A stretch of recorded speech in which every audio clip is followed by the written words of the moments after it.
वो मोमेंट याद करो जब आपने रियलाइज़ किया था कि आपको चेंज करना चाहिए, लेकिन आपने कुछ भी नहीं किया, क्योंकि आप चेंज चाहते ही नहीं।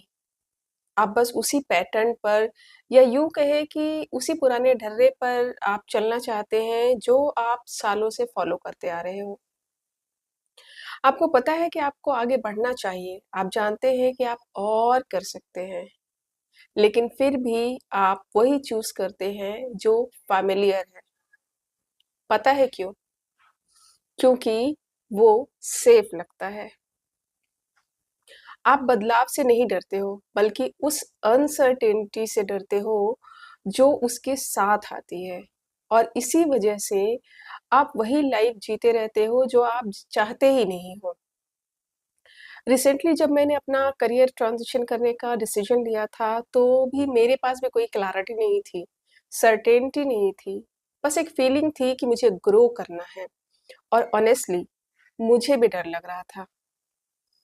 लेकिन उस एक डिसीजन ने मुझे एक चीज़ सिखाई, स्टार्टिंग ओवर स्कैरी होता है, लेकिन स्टक रहना आपको धीरे-धीरे खत्म कर देता है। और आज हम उसी बारे में बात करेंगे। स्टक फ़ील करना असल में होता क्या है? हम अक्सर कहते हैं कि हम स्टक हैं, लेकिन सच ये है कि आप स्टक नहीं हैं, बल्कि आप एक इंटरनली कॉन्फ्लिक्टेड सिचुएशन में हैं। स्टक होना या फ़ील करना कोई एक्सटर्नल कंडीशन नहीं है। ये कोई सिचुएशन नहीं है, ये कोई जगह नहीं है, कोई इंसान नहीं है, ये एक इंटरनल इमोशनल स्टेट है। और ये स्टेट तब बनती है जब आपको अंदर से पता होता है कि आपको चेंज चाहिए, लेकिन आप उस डायरेक्शन में कोई भी एक्शन नहीं लेते हो। और यहीं पर कॉन्फ्लिक्ट शुरू हो जाता है। एक तरफ आपका वो वर्जन होता है जो ग्रोथ चाहता है, जो चेंज चाहता है, जो जानता है कि आप और कर सकते हैं, आप और डिज़र्व करते हैं। और दूसरी तरफ आपकी वो आवाज़ होती है जो आपको ये कहकर रोकती है कि ये रिस्की है, अभी सही टाइम नहीं है, जहाँ हो वही सेफ है। और ऐसे में आप क्या करते हैं? आप इन दोनों के बीच में फँस जाते हैं। ना आप पूरी तरह से आगे बढ़ते हैं और ना आप पूरी तरह से पीछे लौटते हैं। आप बस वहीं रुक जाते हैं। ऐसे में बाहर से ये दिखता है कि सब कुछ नॉर्मल है, कोई प्रॉब्लम नहीं है, लेकिन अंदर आप लगातार लड़ रहे होते हैं। हर दिन, हर डिसीजन में एक साइलेंट टग ऑफ वॉर चल रहा होता है। Growth versus safety, change versus comfort. और आपकी इसी इंटरनल फाइट की वजह से आप फ्रीज हो जाते हैं। आप सोचते हैं कि आप लेजी हैं, आपको डिसिप्लिन की कमी है या आप कैपेबल नहीं हैं। लेकिन सच ये नहीं है। सच ये है कि आपको समझ नहीं आता कि कौन-सी आवाज़ आपके लिए सही है। और जब क्लैरिटी नहीं होती है, तो एक्शन भी नहीं होता है। और जब एक्शन नहीं होता है, तो आपको लगता है कि आप स्टक हैं। दरअसल आप स्टक नहीं हैं। आप 2 चॉइसेस के बीच में फँसे हुए हैं। और जब तक आप ये डिसाइड नहीं करते हैं कि आप किस साइड पर खड़े हैं, तब तक लाइफ आपको आगे नहीं ले जाएगी। क्या आप जानते हैं कि स्टार्टिंग ओवर का असली डर क्या है? हम सोचते हैं कि हमें चेंज से डर लगता है, लेकिन सच ये है कि आप चेंज से नहीं डरते हैं। आप उस अनसर्टेनिटी या अनिश्चितता से डरते हैं जो उसके साथ आती है। स्टार्टिंग ओवर का मतलब क्या होता है? इसका मतलब होता है आपको पता नहीं होगा कि आगे क्या होने वाला है। कोई क्लैरिटी नहीं होगी, कोई गारंटी नहीं होगी, कोई कंट्रोल नहीं होगा। और यही चीज़ हमारे माइंड को सबसे ज़्यादा अनकंफर्टेबल करती है, क्योंकि हमारा ब्रेन क्या चाहता है? हमारा ब्रेन चाहता है सर्टेनिटी, प्रेडिक्टेबिलिटी, यानी कि उसे पता हो कि क्या होने वाला है। जिसकी बात हमने अपने पिछले एक शॉर्ट वाले वीडियो में भी की थी, आप चाहें तो वहाँ पे समझ सकते हैं इसको। दरअसल आपका ब्रेन चाहता है कि उसे पता हो कि आगे क्या होगा, कैसे होगा और कब होगा। लेकिन जब आप स्टार्टिंग ओवर की बात करते हैं तो ये तीनों चीज़ें गायब हो जाती हैं और यहीं से एक अनजाना डर शुरू होता है। अगर आप नोटिस करेंगे तो पाएँगे कि कई बार आप ऐसे सिचुएशंस में होते हैं जहाँ आप खुश नहीं होते हैं, जहाँ आप ग्रो नहीं कर रहे होते हैं, लेकिन फिर भी आप वहीं रुक जाते हैं। क्यों? क्योंकि वो जो पेन होता है वो आपके लिए फ़ैमिलियर होता है। आपको पता होता है कि उसमें क्या एक्सपेक्ट करना है, उसे कैसे कोप करना है और कितना सहना है। लेकिन वहीं दूसरी तरफ जो अननोन है, जो ग्रोथ है, जो नया है, वो अनप्रेडिक्टेबल है। हमारा माइंड प्रेडिक्टेबल पेन को अनप्रेडिक्टेबल ग्रोथ से ज़्यादा सेफ मान लेता है और यहीं पर हम एक बहुत बड़ी मिस्टेक करते हैं। हम सोचते हैं कि जो सेफ है, हमें उसे चूज़ करना चाहिए। लेकिन रियलिटी ये है कि आप बस चेंज को अवॉइड कर रहे होते हैं। आपके अंदर कुछ सवाल बार-बार आते हैं जैसे कि अगर फेल हो गए तो?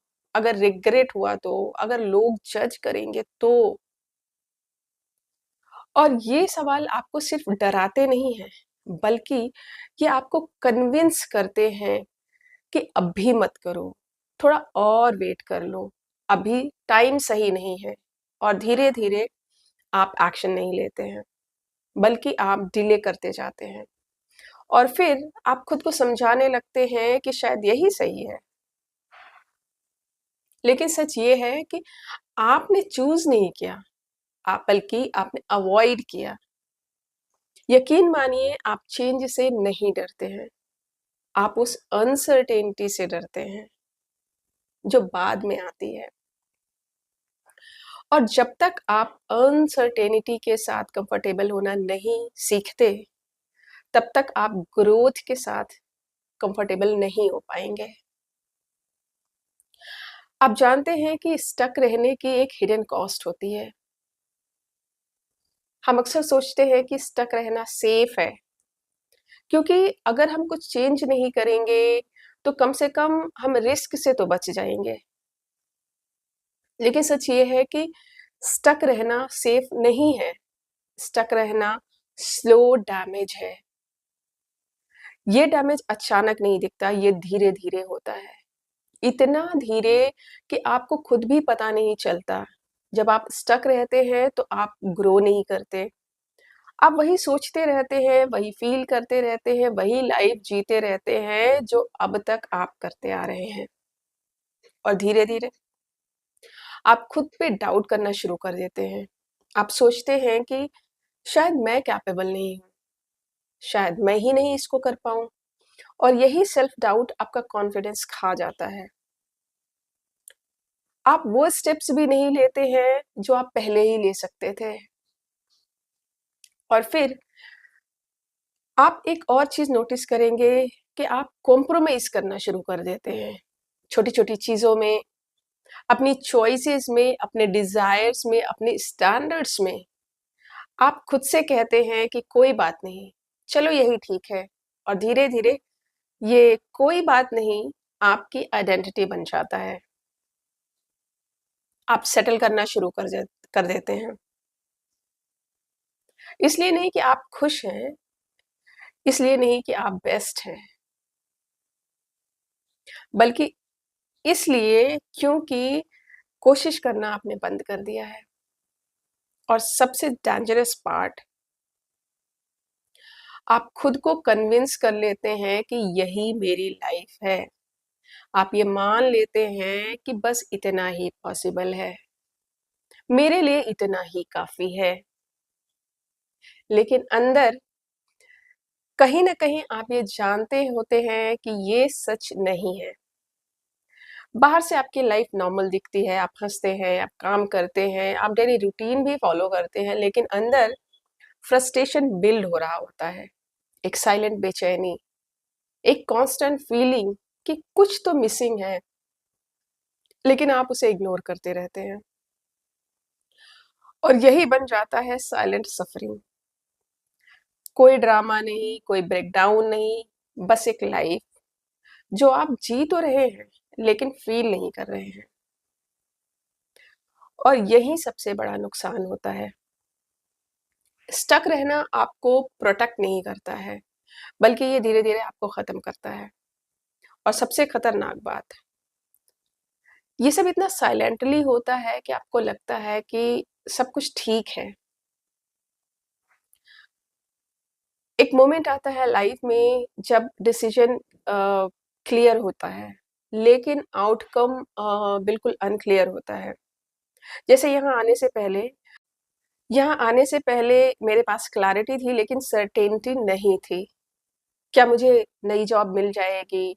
मेडिकल राइटिंग का फील्ड एकदम नया था, कोई गारंटी नहीं थी। इंडस्ट्री एक्सेप्ट करेगी या नहीं करेगी? एंट्री मिलेगी या नहीं मिलेगी? या सिर्फ रिजेक्शंस होंगे? बिना जॉब के शिफ्ट करना आसान नहीं होता है। और सेविंग्स कितने दिन चलेगी? अगर अगर ये जॉब डिले हो गई, तो क्या होगा? कोई बैकअप नहीं, बस एक डिसीजन। यहाँ आने के बाद पीजी सिस्टम, उसको अडॉप्ट करना, ये मेरे लिए एक नया एक्सपीरियंस था। बहुत सारे नए सवाल थे। एडजस्ट कर पाऊँगी या नहीं? सेफ होगा या नहीं? नया शहर मतलब हर छोटी चीज़ खुद मैनेज करना, कोई फ़ैमिलियर सपोर्ट नहीं। प्रॉब्लम आई तो किसे कॉल करूँगी? और क्या मैं सब कुछ हैंडल कर पाऊँगी? और ऐसे ही न जाने कितने ढेरों सवाल। कभी-कभी सीधा सवाल आता था कि क्या मैं गलती कर रही हूँ? क्या ये डिसीजन इम्पल्सिव है? सबसे साइलेंट कंसर्न मेरी बेटी पे इसका क्या असर पड़ेगा? वो स्ट्रॉन्ग है, लेकिन फिर भी मैं माँ हूँ। फिर ये भी तो है कि लोग क्या कहेंगे, लोग क्या सोचेंगे? फिर से एक रिस्क डिसीजन, फिर से इनस्टेबिलिटी, लोग समझेंगे नहीं, ये मुझे पहले से पता था। और सबसे बड़ा डाउट, क्या मैं ये कर पाऊँगी? क्या मैं फिर से ज़ीरो से स्टार्ट कर सकती हूँ? सारे डाउट्स थे, सारे फ़ियर्स थे, कुछ भी क्लियर नहीं था, फिर भी मैं आई। डर खत्म नहीं हुआ, लेकिन मैंने रुकना छोड़ दिया, क्योंकि कॉन्फिडेंस नहीं था, लेकिन कमिटमेंट था अपने आप से आगे बढ़ने का। Did you ever noticed कि why you keep delaying the restart? आप जानते हैं कि आप स्टार्ट तो करना चाहते हैं, लेकिन आप करते नहीं हैं। आप प्लान बनाते हैं, सोचते हैं, डिसाइड भी करते हैं, लेकिन एक्शन वो डिले होता रहता है। और इसका रीज़न क्या होता है?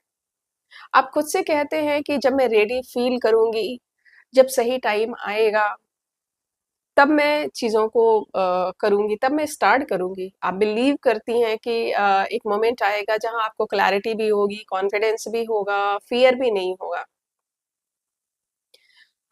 और यही लोग सबसे बड़ी गलती करते हैं, क्योंकि वो मोमेंट कभी नहीं आएगा। क्योंकि रेडी जैसी कोई फीलिंग एग्ज़िस्ट ही नहीं करती है। आप रेडी फ़ील नहीं करते हैं, आप रेडी बनते हैं। और वो कैसे बनते हैं? एक्शन लेकर। लेकिन यहाँ प्रॉब्लम क्या है? आप सोचते हैं कि पहले क्लैरिटी आएगी, फिर एक्शन लूँगी, जबकि रियलिटी उल्टा है। पहले एक्शन आता है, फिर क्लैरिटी आती है। आप सोचते हैं कि पहले कॉन्फिडेंस आएगा, फिर मैं स्टार्ट करूँगी। लेकिन सच ये है कि कॉन्फिडेंस एक्शन लेने के बाद आता है, पहले नहीं। और इसी गलत सीक्वेंस की वजह से आप सिर्फ स्टक नहीं रहते हैं, बल्कि डिलेड भी हो जाते हैं। आप वेट करते रहते हैं परफेक्ट टाइम का, परफेक्ट मूड का, परफेक्ट सिचुएशन का, और धीरे-धीरे टाइम निकलता जाता है। और सबसे पेनफुल बात ये है कि आप जानते हैं, आपको पता होता है कि आप डिले कर रहे हैं, लेकिन फिर भी आप खुद को जस्टिफाई करते रहते हैं ये कहकर कि अभी सही टाइम नहीं है, थोड़ा और सोच लेती हूँ, अभी कंडीशंस परफेक्ट नहीं है। लेकिन सच ये है कि आप परफेक्ट कंडीशंस का वेट नहीं कर रहे हैं, बल्कि आप अनकंफर्टेबल होने से बच रहे हैं। और जब तक आप डिस्कम्फर्ट अवॉइड करते रहेंगे, आप स्टार्ट नहीं कर पाएंगे। क्लैरिटी, कॉन्फिडेंस और डायरेक्शन, ये सब सोचने से नहीं आते, ये आते हैं एक्शन लेने से। छोटा action, imperfect action, uncertain action, लेकिन एक्शन। क्योंकि पहले स्टेप के बिना कुछ भी नहीं बदलता। आप स्टार्ट इसलिए नहीं कर रहे हैं क्योंकि आप रेडी नहीं हैं, और आप रेडी इसलिए नहीं होंगे क्योंकि आप स्टार्ट नहीं कर रहे। और जब तक आप इस साइकिल को ब्रेक नहीं करेंगे, आप हमेशा वहीं रहेंगे जहां से आप निकलना चाहते हैं। तो रीस्टार्ट कैसे करें? अब सवाल ये नहीं है कि आपको रीस्टार्ट करना चाहिए या नहीं करना चाहिए। सवाल ये है कि आप स्टार्ट कैसे करेंगे? क्योंकि स्टार्टिंग ओवर का आइडिया जितना बड़ा लगता है, उतना ज़्यादा कॉम्प्लिकेटेड होता नहीं है। हम इसे इतना बड़ा बना देते हैं कि हम शुरू ही नहीं कर पाते हैं। हम सोचते हैं, मुझे अभी पूरी लाइफ बदलनी है, मुझे अभी सब कुछ रीसेट कर देना है। लेकिन लोग अक्सर यही गलती करते हैं। रिस्टार्ट का मतलब एक झटके में पूरी लाइफ बदलना नहीं होता है। रिस्टार्ट का मतलब होता है एक छोटा सा अगला स्टेप लेना, जो कि आपके लिए कारगर साबित हो। बस एक छोटा सा स्टेप लेना होता है आपको। और यही वो जगह है जहाँ ज़्यादातर लोग रुक जाते हैं, क्योंकि वो एक मोमेंट में पूरी जर्नी देखना चाहते हैं, जो कि पॉसिबल नहीं है। पूरी क्लैरिटी चाहते हैं, पूरी गारंटी चाहते हैं, एक ही मोमेंट में। तो ये कैसे पॉसिबल है? लेकिन क्योंकि लाइफ जो है ना, वो ऐसे नहीं काम करती है। पूरी लाइफ मत देखो एक मोमेंट में। बस खुद से एक सवाल पूछो कि मेरा अगला स्टेप क्या है? न 6 महीने, न 5 साल, बस अगला स्टेप। और जब आप वो स्टेप लेते हैं, तो चीज़ें क्लियर होना शुरू हो जाती हैं। यहाँ आपको 3 कोर ट्रुथ बताना बहुत ज़रूरी है। वो है क्लैरिटी, कॉन्फिडेंस एंड करेज। आप सोचते हैं कि क्लैरिटी सोचने से आएगी, बड़े-बड़े प्लान बनाने से आएगी, लेकिन क्लैरिटी आती है छोटे एक्शन से। जब आप एक्शन लेते हैं, तभी आपको समझ में आता है कि क्या सही है और क्या नहीं सही है। दूसरा है कॉन्फिडेंस। आप वेट करते हैं कॉन्फिडेंट फील करने का, लेकिन कॉन्फिडेंस हमेशा एक्शन लेने के बाद आता है, पहले नहीं। हर छोटा स्टेप आपको इंटरनली स्ट्रॉन्ग बनाता है। तीसरा है करेज। लोग सोचते हैं कि करेज का मतलब है डर का खत्म हो जाना, लेकिन करेज का मतलब है फियर के साथ भी मूव करना। फियर रहेगा, लेकिन आप रुकेंगे या चलेंगे, ये आपकी चॉइस है। आपको एक चीज बदलनी होगी, अपना फोकस परफेक्शन से प्रोग्रेस पर शिफ्ट करना होगा। आप परफेक्ट स्टार्ट चाहते हैं, परफेक्ट क्लैरिटी, परफेक्ट प्लान, लेकिन परफेक्ट कुछ भी नहीं होता है। भले ही एक्शन इम्परफेक्ट क्यों ना हो, लेकिन प्रोग्रेस कंसिस्टेंट होनी चाहिए, क्योंकि यही है जो आपको आगे लेकर जाता है। आपको पूरी लाइफ रिस्टार्ट नहीं करनी है, आपको बस अगला सही स्टेप लेना है। और जब आप वो पहला सही स्टेप लेते हैं, तो लाइफ खुद आपको अगला रास्ता दिखाने, आगे का जो रास्ता होता है वो दिखाने लगती है। जैसे मेरा हैदराबाद आना, मेरे लिए ये सिर्फ एक जगह का बदलना नहीं था, ये एक शिफ्ट था, सोचने से करने तक। शुरुआत आसान नहीं थी, नया सिस्टम, पीजी सिस्टम, कोई फ़ैमिलियर सपोर्ट नहीं। मुझे पता था कि यहाँ सब कुछ मुझे अकेले ही हैंडल करना है, तो सबसे पहले मैंने अनसर्टेनिटी को एक्सेप्ट किया। यहाँ मूव करने से पहले मैं सिर्फ वेट कर रही थी कि पहले जॉब कन्फर्म हो जाए, प्लान क्लियर हो जाए, सब कुछ सिक्योर हो जाए, तब चलती हूँ। लेकिन यहाँ आकर समझ में आया कि कुछ भी फुल्ली सिक्योर नहीं होता है। फिर भी मूव करना पड़ सकता है। और दूसरा चेंज, मैंने ओवरथिंकिंग छोड़कर एक्शन लेना शुरू किया। पहले मैं सोचती थी, एनालाइज़ करती थी और फिर रुक जाती थी कि बहुत सारे प्रॉब्लम्स हैं, अभी कैसे होगा? लेकिन अब मैं रोज़ अपनी चीज़ों को प्लान करती हूँ, उसको एग्ज़ीक्यूट करती हूँ और नई चीज़ें सीख रही हूँ और लोगों से कनेक्ट कर रही हूँ, क्योंकि एक्शन पहले आता है और कॉन्फिडेंस बाद में आता है। मैंने अपने यहाँ आने के बाद ये चीज़ रियलाइज़ करी। तीसरा चेंज है, मैंने खुद पे डिपेंड करना सीखा। पीजी में दूसरों के साथ एडजस्ट करना मेरे लिए बिल्कुल ही नई चीज़ थी। डेली लाइफ़ को मैनेज करना, नए एनवायरनमेंट में फ़ंक्शन करना, पूरी तरीके से फ़ंक्शन करना और ये सब मेरे कम्फ़र्ट ज़ोन से बाहर की चीज़ें रही हैं। लेकिन मैंने खुद से कहा कि तू कर लेगी मीरा। और ऐसा करने से मुझे समझ में आया कि मुझे रेडी होने का इंतज़ार नहीं करना है, मुझे खुद को रेडी बनाना है। और एक और चीज़ है, हर चीज़ का आंसर अभी नहीं मिलेगा, लेकिन मैं हैंडल कर लूँगी, इसका कॉन्फिडेंस था। हैदराबाद ने मुझे क्या सिखाया? इस शहर ने मुझे सिखाया इंडिपेंडेंट होना, अडैप्टेबिलिटी, रियल कॉन्फिडेंस।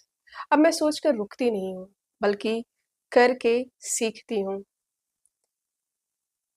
आज मैं डिसीजन लेती हूँ, अनसर्टेनिटी में भी स्टेबल रहती हूँ, खुद पर ट्रस्ट करती हूँ। अब मुझे परफेक्ट प्लान नहीं चाहिए, मुझे बस ये पता है कि मैं रास्ता बना लूँगी। हैदराबाद ने मुझे बदला नहीं, बल्कि मुझे मेरा एक नया वर्ज़न दिया। मैं अभी भी सीख रही हूँ, लेकिन अब मुझे खुद पर पहले से ज़्यादा भरोसा है, जो मुझे फ्रीडम देता है। लेकिन रियल फ्रीडम क्या है?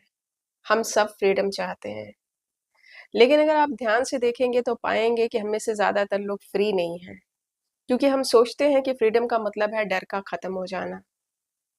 लेकिन सच ये है कि डर कभी खत्म नहीं होता है। एक डर खत्म होता है तो दूसरा आ जाता है और इस तरह ज़िंदगी का ये सिलसिला चलता रहता है। हर नए स्टेप के साथ, हर नए डिसीजन के साथ डर हमेशा रहेगा। तो फिर फ्रीडम क्या है? फ्रीडम ये नहीं है कि आपको डर नहीं लगता। फ्रीडम ये है कि डर होने के बावजूद आप चूज़ करते हैं। आप चूज़ करते हैं जो आपके लिए सही है। ज जो आप कुछ साल पहले तक कर रहे थे, ज़रूरी नहीं है कि वो आज भी आपके लिए उसी तरीके से फ़ंक्शन कर रहा हो। आप चेंज हो चुके हैं, आपकी नीड्स चेंज हो चुकी हैं, आपकी प्रायोरिटीज़ चेंज हो चुकी हैं, लेकिन अगर आप फिर भी वही पुराने ढर्रे पे चल रहे हैं, पुराने पैटर्न्स को फ़ॉलो कर रहे हैं, तो आप फ्री नहीं हैं। आप बस हैबिचुअल हैं। और जब आप स्टार्ट ओवर करते हैं, जब आप कॉन्शियसली चूज़ करते हैं, तो आप खुद पर भरोसा करते हैं, पहले से ज़्यादा। हर डिसीजन के साथ आप खुद को ये प्रूव करते हैं कि मैं खुद के लिए डिसाइड कर सकती हूँ या कर सकता हूँ। मैं अपनी लाइफ को डायरेक्शन दे सकती हूँ या दे सकता हूँ और धीरे-धीरे आप कंट्रोल वापस लेना शुरू करते हैं। और सबसे इम्पोर्टेंट शिफ्ट यहीं पर होता है। आप खुद के साथ विक्टिम कार्ड खेलना बंद कर देते हैं। आपको खुद को विक्टिम मानना बंद कर देते हैं और अपनी लाइफ के क्रिएटर बनने लगते हैं। अब लाइफ आपके साथ बस हो नहीं रही है, बल्कि आप लाइफ को क्रिएट कर रहे हैं। आप स्टक नहीं हैं, बल्कि आपने अभी तक चूज़ नहीं किया है। स्टार्टिंग ओवर हमेशा स्कैरी लगेगा, लेकिन स्टक रहना धीरे-धीरे आपको वो बना देता है, जो आप कभी बनना ही नहीं चाहते थे। और सच ये है कि आपको कभी भी पूरी क्लैरिटी नहीं मिलेगी, कभी भी परफेक्ट मोमेंट नहीं आएगा। फिर भी आपको स्टार्ट करना पड़ेगा। बस एक छोटा-सा अगला स्टेप और वही आपकी पूरी लाइफ बदलने के लिए काफ़ी है। आप स्टक नहीं हैं, बस आपने अभी तक स्टार्ट नहीं किया है। This is with Neera, where you don't fix yourself, you understand yourself.